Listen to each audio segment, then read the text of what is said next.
বিসমিল্লাহ। প্রথম প্রশ্ন, এক ভাই প্রশ্ন করেছেন, আমি অনেক সময় শয়তানের ধোকায় পড়ে আল্লাহকে নিয়ে খুব বেশি চিন্তা হয় এবং প্রিয় নবীজির হাদিস শোনার পরও নবীজিকে নিয়েও শয়তান মাঝে মধ্যে বাজে চিন্তা ঢুকিয়ে দেয়। এতে কি আমার ঈমান চলে গেছে? এগুলো মনের মধ্যে আসার কারণে আমি মনে করেছিলাম আমার ঈমান নষ্ট হয়ে গেছে, তারপর আমি নিজে নিজে আবার কালিমা পড়েছি, এদিকে আমি ঠিক করেছি? দয়া করে একটু বলবেন।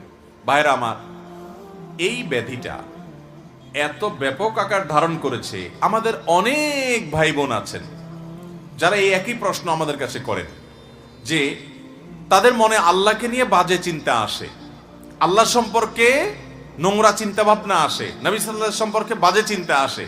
আপনি চিন্তা করুন তো, এই রোগটা যার মধ্যে আসে, এই আশাটা সেই লোকটাকে যদি অস্থির করে দেয়, তাহলে বুঝতে হবে এই লোকটা আসলে ঈমানদার, তার পেরেশান হওয়ার কোনো কারণ নেই। ঠিক এই একই প্রশ্ন নবী করিম সাল্লাল্লাহু আলাইহি সাল্লামকে করা হয়েছিল। একজন সাহাবী বলেছেন, ইয়া রাসূলুল্লাহ, আল্লাহ সম্পর্কে আমার মধ্যে বাজে চিন্তা আসে, যখন আল্লাহ সম্পর্কে বাজে চিন্তা আসে আমি পেরেশান হয়ে যাই, অস্থির হয়ে যাই যে কেন আমার মনে এটা আসছে। নবী করিম সাল্লাল্লাহু আলাইহি সাল্লাম বলেছেন, যাকা নাফসুল ঈমান, তোমার মনে আল্লাহ সম্পর্কে বাজে চিন্তা আসছে, আসার পরে তোমার মনটা অস্থির হয়ে গেছে, এটাই তো তোমার ভিতরে ঈমান থাকার দলিল। কারণ খালি ঘরে চোর আসে না, যেই ঘরে টাকা পয়সা জিনিসপত্র থাকে ওখানে চোর যায়। তোমার মনের ভিতরে শয়তান এসে তোমার ভিতরে যেহেতু ঈমান আছে, এই জন্য বাজে চিন্তা ঢুকাচ্ছে, তোমার ঈমান নষ্ট করার চেষ্টা করছে। তুমি সেটা টের পেয়ে গেছো, অস্থির হচ্ছ, পেরেশান হচ্ছ, এর মানে হলো তোমার ভিতরে ঈমান আছে।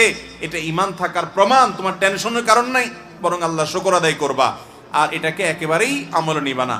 এরকম ইচ্ছার বাইরে মনে বাজে চিন্তা শয়তান ঢুকিয়ে দিচ্ছে, এর কারণে আপনার ঈমানের ক্ষতি হবে না, এর কারণে আপনি বেঈমান হবেন না, বরং এরকম পরিস্থিতি আসলে কয়েকটা কাজ করবেন। নাম্বার 1, এটাকে একদম আমলে নিবেন না। নাম্বার 2, খুশি হবেন যে আমার ভিতরে ঈমান আছে, এজন্য শয়তান আমাকে খোঁচাচ্ছে।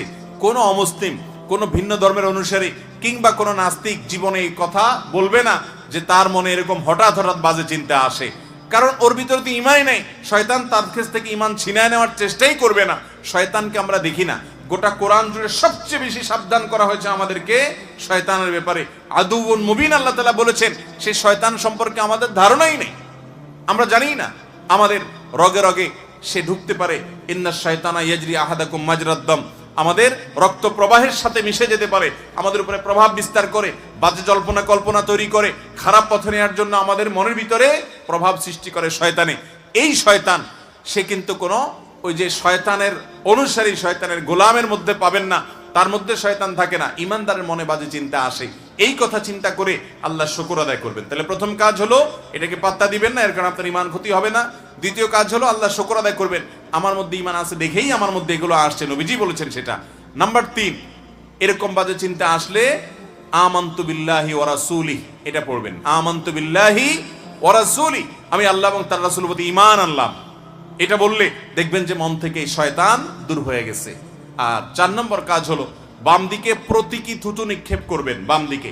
কারণ এ জাতীয় শয়তান মনের ভিতর যে ওয়াসওয়াসা দেয়, এটা সাধারণত বাম পাশ থেকে অ্যাটাক করে, আক্রমণ করে। এবং কিছু শয়তানি আছে মানুষের মনের ভিতরে বাজে চিন্তা ঢুকায়।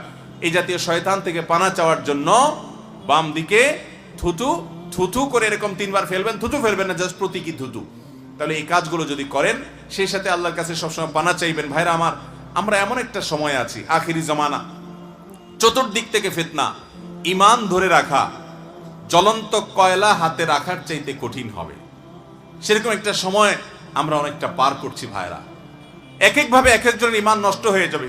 কত মানুষ কত জায়গায় ঈমানকে বিলিয়ে চলে আসবে, কেউ খেলার নামে, কেউ সম্পদ আহরণের নামে, কেউ নিজের ভোগ বিলাসের নামে, এক একজন এক একটার নামে ঈমানকে শেষ করে দিয়ে আসবে, সে টেরও পাবে না। ইউসবিহুর রাজুলু মুমিনা ওয়া ইউমসি কাফিরা, সকালবেলা ঈমানদার থাকবে, সন্ধ্যায় বেঈমান হয়ে যাবে। আও ইউমসি মুমিনা ওয়া ইউসবিহু কাফিরা, সন্ধ্যায় ঈমানদার থাকবে, সকালে বেঈমান হয়ে যাবে, টেরও পাবে না। কচুর পাতার পানির মতো হয়ে যাবে ঈমান। জ্বলন্ত কয়লা রাখা যত কষ্টের হবে, ঈমানের উপরে টিকা তত কঠিন হবে। এরকম জটিল একটা পরিস্থিতির মধ্যে আমরা আছি। আমাদের ছেলে মেয়েরা, তাদের জন্য ভবিষ্যৎটা আরো কঠিন হয়তো হবে। তো এই জন্য আল্লাহর কাছে ভাই চোখের পানি ফেলে পানা চাইতে হবে, আল্লাহ আপনি আমাকে হেফাজত করেন। একটি দোয়া নামাজের শেষ বৈঠকে সবসময় পড়বেন ভাই। নবী করিম সাল্লাল্লাহু আলাইহি সাল্লাম পড়তেন খুব গুরুত্বের সাথে।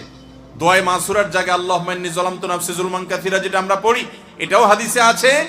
এটার জায়গায় মাঝে মধ্যে ওই দোয়াটাও পড়বেন, এটার জায়গায় ওইটা পড়বেন মাঝে মধ্যে।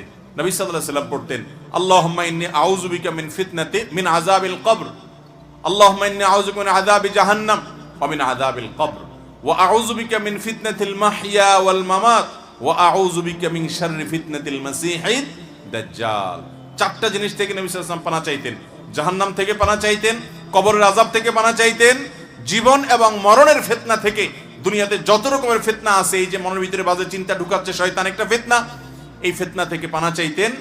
অনেকে অনেক কিছুর নামে ঈমান হারা হয়ে যাবে, সেটারও পাবে না, ঈমানের চেতনা হারা হয়ে যাবে অনেকে, এবং দাজ্জালের ফিতনা থেকে পানা চাইবো। অতএব সর্বশেষ আমল হলো আল্লাহর কাছে পানা চাইবো বেশি বেশি করে। আবারও বলছি, আল্লাহকে নিয়ে বাজে চিন্তা আসছে, প্রথমত এটাকে কেয়ার করবেন না, কারণ এটা শয়তান দিচ্ছে, এর কারণে আপনার ঈমান নষ্ট হবে না। দ্বিতীয়ত, এটা ভেবে খুশি হবেন যে এটা আপনার ভেতরকার ঈমান থাকার প্রমাণ, যে আপনার ভেতরকার ঈমান হরণের জন্য শয়তান চেষ্টা করছে, আপনি টের পেয়ে গেছেন।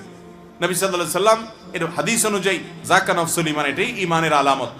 অতএব আপনি এটা ভেবে খুশি হবেন, দেখবেন শয়তান দৌড়ের উপরে থাকবে। নাম্বার 3, এরকম জল্পনা কল্পনা আসলে আমানতু বিল্লাহি ওয়া রাসূলি পড়ে ঈমানকে নবায়ন করে ফেলবেন সাথে সাথে। নাম্বার 4, বাম দিকে থুতু প্রতিকৃতি নিক্ষেপ করবেন। আর 5 নম্বর হলো আল্লাহর কাছে পানা চাইবেন। আল্লাহ তাআলা আমাদেরকে আখিরি জামানার বহুবিধ ফিতনার মধ্যে আমাদের ঈমানগুলোকে হেফাজত করার তৌফিক দান করুন।